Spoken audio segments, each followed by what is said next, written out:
Good afternoon, everyone. It's Kirsten here from Kirsten Foss Coaching, and I'm here for another Thursday Spa Business Break where I'm talking about you and your spa business and what you need to run the thing, because you got a lot of balls in the air and it's a tough gig. So here I am to give you some tips today in particular about your spa growth initiatives.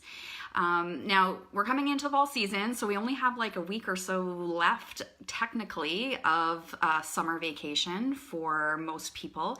And so that means that the spa industry, and this might be your business, that you end up going into a quieter time in the fall. Now, some of you end up being in a busier time in the fall, which is great. But I'm really speaking to those spas that you know that you still have some room to grow for the last quarter of your business, and you possibly have time in the fall to start working on things for these growth initiatives. And if you are already like a super busy solo, you're probably not going to be working on growth initiatives because you can't handle any more growth. But maybe you're working on ways to systematize your business, way to make things easier. I'm just gonna put that pop-up that just came up. Ways to make things easier for your business, more streamlined. Maybe if you're fully booked out solo, you need some strategy to be able to earn more because you're already booked. You sell time, your time is full, and you have no more space left for clients. So your growth initiative is going to be a little bit different than a spa that is needing more clients to book appointments.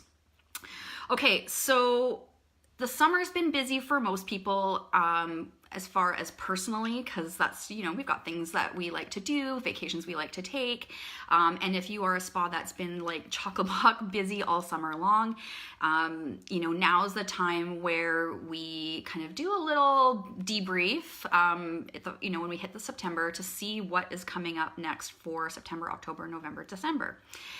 So I wanted to share some common growth initiatives. Hey Shannon, nice to see you here. I wanted to share some common growth initiatives that I see working with spa owners.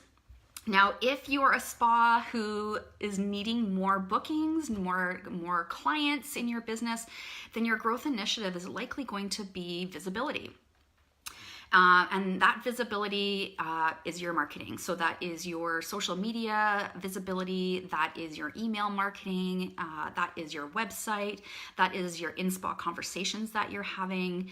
All of those things put together help boost your visibility. And once you are doing that, then it's just a numbers game. Visibility is a numbers game.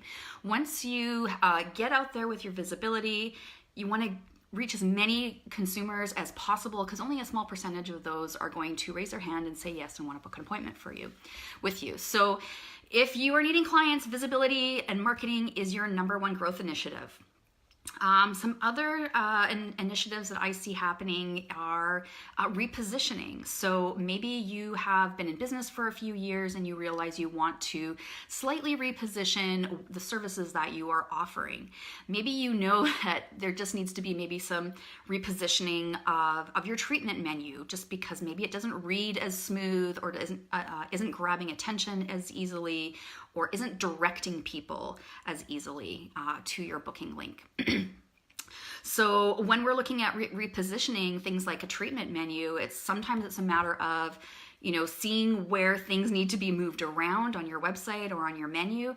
Maybe there are services that need to be ditched. Maybe there are services that actually you want to bring on. So redoing your treatment menu is a common growth initiative.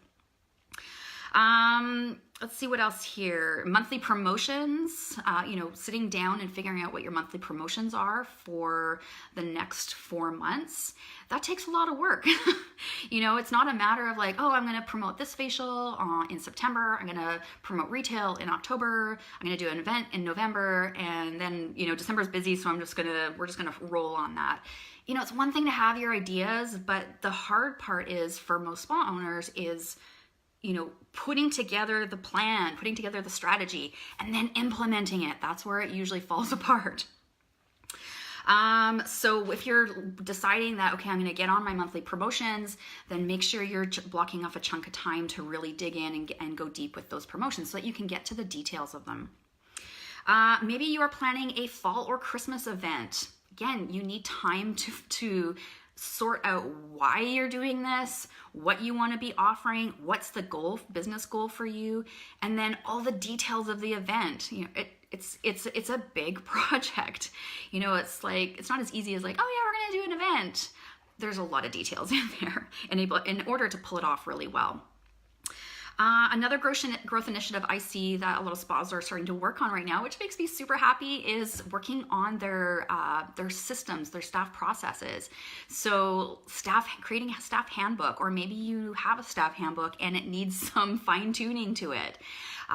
Maybe you are wanting to fine tune or even create an operations manual. If you have a team, you need those two documents. Those two documents basically say, this is how we do things at this spa. It creates clear boundaries for your team. It creates clear policies for your team and for your clients. And it just allows the whole process to your business to roll smoother.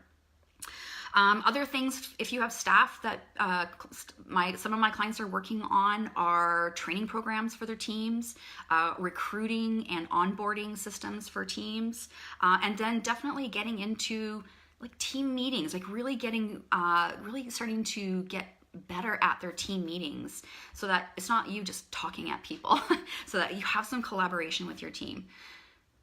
I know a lot of you feel really lonely in your business, and if you're lucky enough to have a team and a team that wants to work and grow with you, having those team meetings and using that time as collaboration can be super valuable and help you with your growth initiatives. You may not take all of their points and go to town with them, but maybe they have a few great ideas or perspectives that you haven't thought about. Another growth initiative is niching. Maybe you've been a full-service esthetician or a full-service spa, and you realize that your passion or maybe your consumer demand is in a particular niche, and you want to move into that niche. That is a growth initiative. That's going to take some strategy and thought behind how you're going to do that effectively. And lastly, one of the growth initiatives, it would be like an exit strategy. I know some of you are so done with being a spa owner. You're like, get me the hell out of here. So, we all know it's not as easy as that. You need an exit strategy. So if you're done with being a spa owner and you just want to either go and be a solo again, or maybe you just want to step away from this completely, it needs to be strategic so that you're not just, throwing out the baby with the bathwater. So those are some ideas there for growth initiatives. If you're like, I'm not sure really what I want to do, maybe there's something in there that has piqued your interest and your creativity as far as what it would look like for your business. Now, what I want to hit home about today is growth initiatives. Yes, awesome. However, there is a very, very weak point when it comes to spa owners and their growth initiatives. They are often not supported well enough, and that means when you're not supported, if you're not supporting your weaknesses when you're creating these kinds of growth initiatives, that idea just never comes to fruition, because you will get stuck on things. You will need opinions from other people that know what they're know the industry, know your business, and so it can be it can be really frustrating. You have these great ideas, but you peter out at some point, and then they just never get completed. So I want to make sure that you are paying attention to what your strengths are when it comes to doing these kinds of initiatives, and what your weaknesses are, even more importantly. And if you know that you are weak in certain areas, then one of the pieces of advice I would give you is to make sure that you shore up those weaknesses before you start your growth initiative. Otherwise, you're going to get frustrated, and you're just going to feel like it's just easier to let this go because you're feeling overwhelmed. You don't know where to go with it, or what to do with it. So, okay, why is doing that on your own a lot harder? Well, I find doing it on your own a lot of times is a lot harder. We like to think that we're, being a spa owner, maybe you're a solo, maybe you have a team, but we all kind of are lone wolves when it comes to business, our own business. I really have, I include myself in this. I have been a lone wolf, and for probably about the past 5 years, I've been really aching to work with more people with my own business. I've done this by hiring coaches. I've done this by joining group coaching programs. But you can do this by having an esty bestie. Maybe you guys meet once a month. Maybe you guys text message back and forth just to check in. Maybe you guys have a weekly meeting where you each share your growth initiatives. You may not be able to totally help the other person. They may not be able to totally help you in all aspects, but it's a lot easier because you can get both brains in there. I got kids texting me there. You got both brains in there helping to figure out some solutions. It's sometimes really easy to get distracted when you're working on your own. Guilty. And once you get distracted, it's easy to drop the ball and then not finish anything. Definitely you'll be in areas where you're going to get stuck. You'll have questions. You'll be like, oh, I'm not sure if I should do this or this. Both seem good. Maybe you are entering brand new territory in this growth initiative, and it is, you're like, I don't really know anything about this. Maybe you want to do some work on your treatment menu. Maybe you want to do some work on your price positioning on that, but you're like, oh, I'm afraid to charge too much. What's too much? What's too little? And so sometimes when you're in those places where you're in brand new territory, it can feel super overwhelming, and then it just feels easier just to put it away and go back to what you're comfortable with. However, when we're in our comfort zones, that's where we stay. So, it's great that we keep trying to push past that comfort zone. And the last piece I want to point out about working on our own and our growth initiatives has to do with creativity. And it is just so much easier to be creative when you've got another person or other people to bounce ideas off of. So Facebook groups, the spa professional Facebook groups are used lots for this. If that's the way the direction that you want to go, then use those resources. Put it out there in a Facebook group that you trust and ask for some support and some opinions for creativity. Now, if you, okay, so sorry for the interruption. I've got a kid calling there. So one of the reasons why I am talking about growth initiatives is I know it's the time of year that a lot of spa owners are getting prepared for their fall growth initiatives.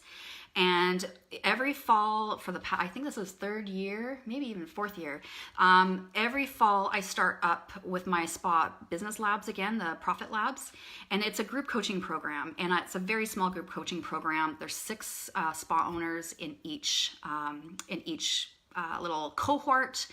And we run from September until the beginning of December. We meet every 2 weeks for your specific group. And it's an opportunity for you to have one-on-one coaching in a group setting. It's like a mastermind format, if anybody's familiar with that. A mastermind format is basically we are all on a call together, and you have 15 minutes of undivided attention from me. So you bring your question, you bring your idea, you bring your concerns. Maybe I've had it lots of times, actually, some of the spa owners come and they're like, I don't even really know what to talk about right now. And I will help pick out where we should be going as far as direction for your business. I got lots of alerts on my phone going here. So Spa Labs start September 17th. Registration is not quite open yet. Today I'm announcing that the waitlist is open. I'm going to be putting the URL for the waitlist in the comments here after the Facebook Live, because it doesn't allow me to put it in when I'm posting the live, when I'm going live. And so I have 2 days available. We have Mondays, and then we have Mondays at 10 a.m. Pacific and Tuesdays at 10 a.m. Pacific. We start September 17th for the strategy call, and then the following Monday and Tuesday is your first group coaching call. And from there, we meet every 2 weeks until December 4th. My Mondays are completely full for the lab, but I do have space in my Tuesdays labs. So Tuesday, 10 a.m. Pacific, that would be 1 p.m. Eastern. And if this is something that you are interested in, if you want support for your growth this fall, then your first steps will be to put your name and email into the wait list once I pop the URL in there. And I will contact you and will likely book just a quick call to see if it's the right fit for you. You probably have some questions about it, how it works, who will be in there, and we'll clear up any questions that you have, and then you can decide whether that is going to be the right fit for you for the fall of 2018 to get your growth initiatives done. Wouldn't that be great? All right, so I see Shannon had waved at me. I don't see anybody else on here quite yet, but I will check back. If you have any questions about the lab, feel free to put them in the comments here or send me a PM or a DM, and we can take it from there. So yeah, I think that's all I got for you today. Thanks for watching, and we'll see you next week. Bye.